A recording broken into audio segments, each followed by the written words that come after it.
ബഹ്റൈനിൽ തടവിലുള്ള Indian മത്സ്യത്തൊഴിലാളികളെ December 10-ന് മോചിപ്പിക്കും. കേന്ദ്ര വിദേശകാര്യമന്ത്രി എസ് ജയശങ്കറാണ് ഇക്കാര്യം അറിയിച്ചത്. തമിഴ്നാട്ടിലെ തിരുനെൽവേലിയിൽ നിന്നുള്ള 28 മത്സ്യത്തൊഴിലാളികളാണ് ബഹ്റൈനിൽ തടവിലുള്ളത്. ബൽറാം നെടുങ്ങാടി വിവരങ്ങളുമായി ചേരുന്നുണ്ട് ഡൽഹിയിൽ നിന്ന്. ബൽറാം, കേന്ദ്ര ഇടപെടൽ ഉണ്ടായിരിക്കുന്നു. വിദേശകാര്യമന്ത്രി എന്താണ് ഇതുമായി ബന്ധപ്പെട്ട് അറിയിക്കുന്നത്? ഇവർ നാട്ടിലേക്ക് തിരികെ എത്താൻ എപ്പോഴേക്ക് എത്തിക്കാനാണ് ആലോചിക്കുന്നത് ബൽറാം?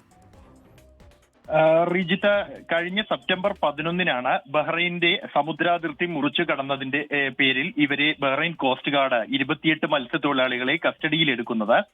സമുദ്രാതിർത്തി അനധികൃതമായി ലംഘിച്ച കുറ്റത്തിനാണ് ഇവരെ കസ്റ്റഡിയിലെടുത്ത് പിന്നീട് ഇപ്പോൾ ബഹ്റൈനിൽ തടവിൽ കഴിയുകയാണ്. ഇവരുടെ കുടുംബാംഗങ്ങൾ, ഒപ്പം തന്നെ തമിഴ്നാട്ടിൽ നിന്നുള്ള ജനപ്രതിനിധികൾ ഉൾപ്പെടെയുള്ളവർ ഇക്കാര്യത്തിൽ കേന്ദ്ര സർക്കാരിന്റെ ഇടപെടൽ തേടി നിവേദനം നൽകിയിരുന്നു. ഈ ഒരു പശ്ചാത്തലത്തിലാണ് കേന്ദ്ര സർക്കാർ ഈ വിഷയത്തിൽ ഇടപെടുകയും ബഹ്റൈനിലെ എംബസി ഇവരുടെ മോചനത്തിനായുള്ള നടപടികൾ സ്വീകരിക്കുകയും ബഹ്റൈൻ അധികൃതരുമായി സംസാരിക്കുകയും ചെയ്തത്. ഇതിന്റെ അടിസ്ഥാനത്തിൽ ഇവരുടെ മോചനം സംബന്ധിച്ചുള്ള ഉറപ്പ് ലഭിച്ചിരിക്കുകയാണ്. ഡിസംബർ 10-ന് ഇവരെ മോചിപ്പിക്കും എന്നാണ് കേന്ദ്ര വിദേശകാര്യമന്ത്രി എസ് ജയശങ്കർ അറിയിച്ചിരിക്കുന്നത്.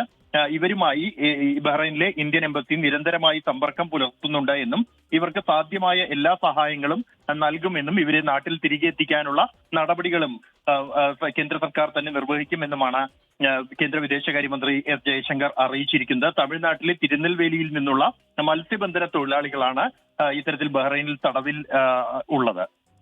ശരി, ബൽറാം നെടുങ്ങാടി വിവരങ്ങൾ നൽകുകയായിരുന്നു ഡൽഹിയിൽ നിന്ന്.